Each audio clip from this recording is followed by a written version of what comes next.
नमस्कार दोस्तों, आपका स्वागत है हमारे YouTube चैनल वर्कअप सीएससी पर। इस चैनल पर हम सरकारी योजनाओं, पेंशन, वित्तीय सुरक्षा और महत्वपूर्ण विषयों पर जानकारी साझा करते हैं, जिससे आपको बहुत लाभ भी मिलता है और आपको बहुत सारी जानकारियां इसे मिलते रहती है।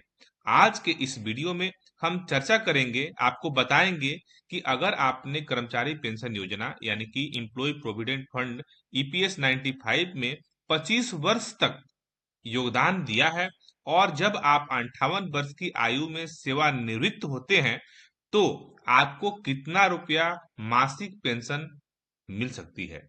हम इस कैलकुलेशन को, इस गणना को ईपीएफओ के ऑफिशियल वेबसाइट के माध्यम से जो उपलब्ध है उस माध्यम से आपको कैलकुलेट करके दिखाएंगे और बताएंगे कि किस प्रकार से आप अपना कैलकुलेशन खुद से ईपीएफओ के ऑफिशियल वेबसाइट के माध्यम से आप करके और पता कर सकते हैं कि जब आप रिटायर्ड होंगे तो आपको कितना रुपया पेंशन प्राप्त होगा।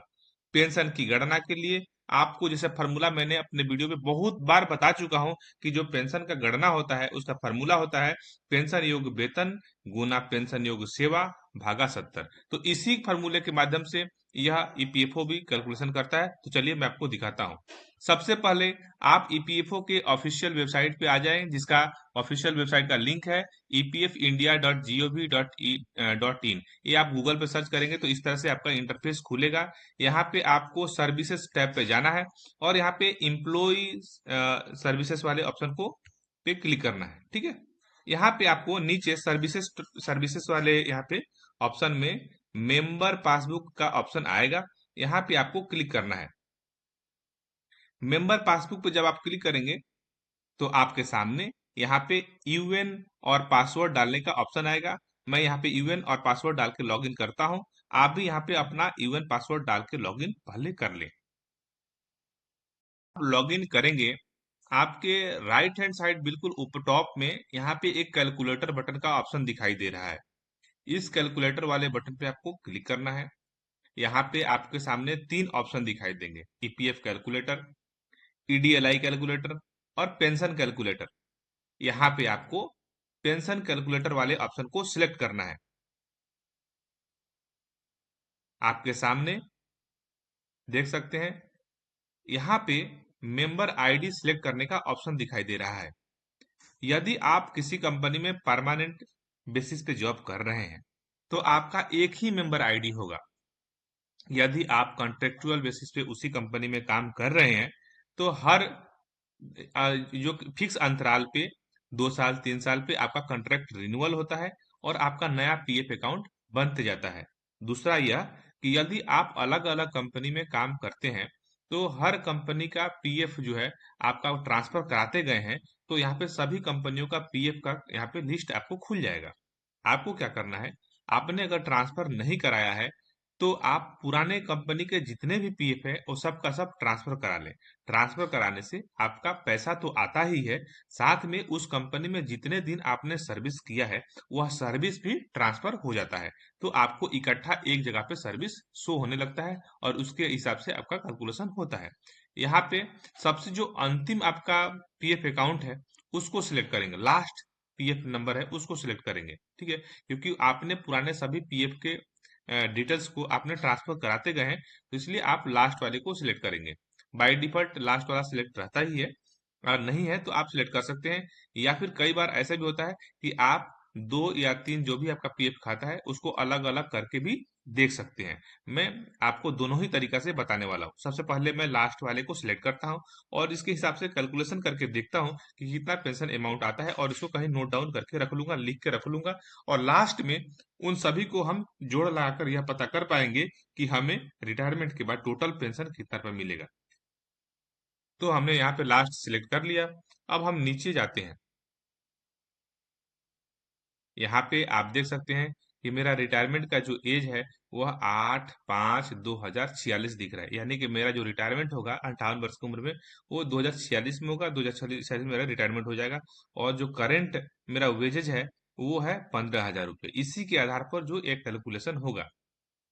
ठीक है, डेट ऑफ एग्जिट यहाँ पे हम अगर डाल देते हैं, डेट ऑफ एग्जिट मान लेते हैं मेरा 2046 में है तो 2046 तो आप डाल नहीं सकते कि करंट डेट आपका वही है। मैं मान लेता हूँ कि मैं यहीं पे अभी रिटायर्ड हो गया, अभी आज के डेट में मेरा एक्चुअली रिटायरमेंट है 2046 में, लेकिन मैं मान लेता हूँ कि वर्तमान आज के डेट में हो गया।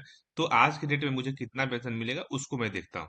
यहाँ पे कैलकुलेट बटन पे क्लिक करूंगा, तो यहाँ पे दिखा रहा है कि not eligible for pension as service is less than 9.5। क्यों यहाँ पे ये ऑप्शन क्यों दिखाई दे रहा है? यहाँ पे ऑप्शन ये इसलिए दिखाई दे रहा है कि आप देख सकते हैं इसमें मेरा डेट ऑफ ज्वाइनिंग 1/2/2025 है। क्या है? 1/2/2025। और मेरा जो पुराने कंपनी का जो भी मेरा पेंशन का सर्विस हिस्ट्री है वो मैं अभी तक इसमें ट्रांसफर नहीं कराया हूँ। अगर इसमें ट्रांसफर कराया होता तो यहाँ पे ये दिखाई देता। तो इसको मैं अब दूसरा एक पीएफ अकाउंट आपको दिखाता हूं जिसमें मैंने अपना सर्विस हिस्ट्री ट्रांसफर करवाया था। तो मैं एक दूसरा सिलेक्ट करता हूं यहाँ पे इसको, और फिर आप देख सकते हैं मेरा यहाँ पे डेट ऑफ ज्वाइनिंग 2021 दिखाने लगा, और डेट ऑफ जो है इसमें 2024 में इसका कॉन्ट्रैक्ट रिन्यूअल हो गया है, या फिर हमने दूसरा एग्जिट कर दिया इसमें से। तो यहाँ पे जब कैलकुलेट करेंगे तो ये मेरा ये नीचे अमाउंट दिखाई देगा। यहाँ पे देखिए दिखा रहा है 376 रुपये दिखा रहा है। क्या दिखा रहा है? 376 रुपये। इसको हम लिख के कहीं पे रख लेते हैं, 376 रुपये। ठीक है। इसमें हमने टोटल सर्विस कितने साल किया है? 3 साल। और पुराना जो हमारा आपको तो पता ही है कि पेंशन प्राप्त करने के लिए मिनिमम सर्विस कम से कम 10 वर्ष पूरा होना चाहिए। जब 10 वर्ष पूरा जब तक नहीं होगा आप पेंशन के लिए हकदार नहीं होते हैं। तो अब मैं एक इसके पहले जो कंपनी का जो पीएफ था उसको मैं सेलेक्ट करके दिखाता हूँ उसमें क्या दिखा रहा है। इसको मैंने सेलेक्ट किया, और यहाँ पे जब कैलकुलेट बटन पे क्लिक करेंगे तो यहाँ पे अमाउंट दिख रहा है 346। इसको हम जोड़ लगा लेंगे, +346। ठीक है। अब यहाँ पे देखिए कि इसका डेट ऑफ ज्वाइनिंग था 2018 और एग्जिट था 2021, और जो इसके पहले वाले में था 2021 और डेट ऑफ एग्जिट 2024। ठीक है। इसके पहले का भी एक मेरे पास अकाउंट है, इसके पहले का भी मेरे पास अकाउंट है, उसमें मैं आपको चेक करके दिखाता हूँ कि उसमें कितना दिखा रहा है। इसके पहले का अकाउंट है ये, और यहाँ पे इसमें मैं 2017 में ज्वाइन किया था, 2018 में छोड़ दिया था। ठीक है। और मैं जब जब मैं छोड़ते गया हूँ जो है पुराने कंपनी के जो पीएफ को नए कंपनी में ट्रांसफर लेते गया हूँ।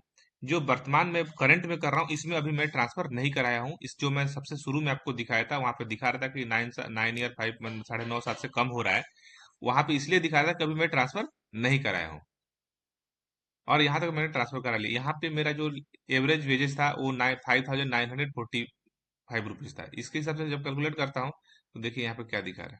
इसमें भी दिखा रहा है कि not eligible for pension as service less than 9.5, क्योंकि जब मैं इस कंपनी में ज्वाइन किया था उस वक्त मेरा 9 साल 9.5 साल पूरा नहीं हुआ था। इस वक्त मेरा 9.5 साल पूरा नहीं हुआ था, क्योंकि पिछले कंपनी का मैंने ट्रांसफर तो लिया है, लेकिन पिछले कंपनी का टोटल सर्विस और इस कंपनी का टोटल सर्विस मिलाकर फिर भी 9.5 साल से कम है, इसलिए नहीं हुआ। तो हमारे जो दो दो जो दिख रहा है अभी इसमें और इसमें, ये दो में मिला के मेरा अमाउंट जो बन रहा है 722 रुपया बन रहा है। टोटल जो अमाउंट बन रहा है कितना बन रहा है? 722 रुपया। आपको दिखा देता हूँ यहाँ पे कैलकुलेटर पे किस हिसाब से दिखाता हूँ कैलकुलेट करके। देख सकते हैं 346 + 376 टोटल बन रहा है 722 रुपये। ठीक है। लेकिन ईपीएफ 1995 के 2014 के कैलकुलेशन के हिसाब से, रूल के हिसाब से आपका जो मिनिमम पेंशन है वह 1,000 रुपया मिलेगा। 1,000 से कम आपको पेंशन नहीं मिलेगा। तो यदि आपका किसी का पेंशन अगर 1,000 रुपया से कम का बन रहा है कैलकुलेशन के हिसाब से, तो उसको मिनिमम 1,000 रुपया पेंशन दिया जाएगा। अगर 1,000 से ज्यादा बनता है तो उसको जो एक्चुअल है वह उसको मिलेगा। अब जानते हैं कि इसका कैलकुलेशन यह ईपीएस 95 का जो वेबसाइट है वह किस तरह से कर रहा है। यहाँ पे जो कैलकुलेशन का फॉर्मूला जैसे आपको सब कुछ बताया जाता है कि pensionable service in days into pensionable salary, ठीक है, डिवाइडेड बाय 70 × 365। तो इसके आधार पे कैलकुलेशन होता है। यहाँ पे पेंशनेबल सर्विस कैसे निकाला जा रहा है कि टोटल आपका जो डेट ऑफ एग्जिट है उसमें से डेट ऑफ ज्वाइनिंग को माइनस कर देते हैं, और उसमें नॉन कंट्रीब्यूशन डेज जिसको एनसीपी डेज है उसको भी माइनस कर देते हैं। तो जो डे बनता है वह बनता है आपका पेंशनेबल सर्विस इन डेज। उसके बाद पेंशनेबल सैलरी, पेंशनेबल सैलरी कैसे निकलता है कि सम ऑफ लास्ट 60 मंथ, आप यहाँ पे देख सकते हैं कि हमारे पिछले 60 महीने का यहाँ पे वेजेस लिख दिया गया है, और इसके बाद इसका सम कर लिया गया है, टोटल जोड़ लगा दिया गया है, और जोड़ लगाकर उसको 30 से मल्टीप्लाई किया गया है, और भागा लगा उसको डिवाइड कर दिया गया है 1825 से, और जो जो बन रहा है डे अमाउंट जो बन रहा है वह अमाउंट हमारा पेंशनेबल सैलरी हुआ। आप चाहें तो इसको मैनुअल अपने कैलकुलेटर पे भी इस तरह से कैलकुलेट कर सकते हैं। अगर आपको यहाँ पे एक्सेल यहाँ पे इसमें दिक्कत आ रही है, तो जो आप इस फार्मूले का स्क्रीनशॉट ले लें, इस फार्मूले का स्क्रीनशॉट ले लें, और इस फार्मूले के हिसाब से आप मैनुअल कैलकुलेटर कैलकुलेटर पर भी आप कैलकुलेशन कर सकते हैं। इस प्रकार से ये जो है ईपीएस 95 है, ये अपने वेबसाइट पे, ऑफिशियल वेबसाइट पे जो है सभी मेंबर्स को यह बता रहा है कि आप एक्सपेक्टेड निकाल सकते हैं कि आपको कितना रुपये पेंशन मिलेगा। आशा करता हूं यह जानकारी आप लोगों को अच्छा लगा होगा, तो प्लीज आप लोग भी ट्राई करें, देखें, लॉगिन करके देखें। अगर लॉगिन नहीं कर सकते हैं तो आप इस फार्मूले के आधार पे खुद से कैलकुलेट भी कर सकते हैं।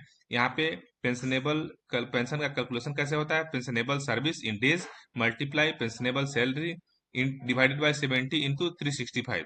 यहाँ पे पेंशनेबल सैलरी कैसे निकालेंगे उसका फार्मूला है, और पेंशनेबल सर्विस कैसे निकालेंगे उसका भी फार्मूला है। इस फार्मूले के आधार पे आप कैलकुलेशन आप कर सकते हैं।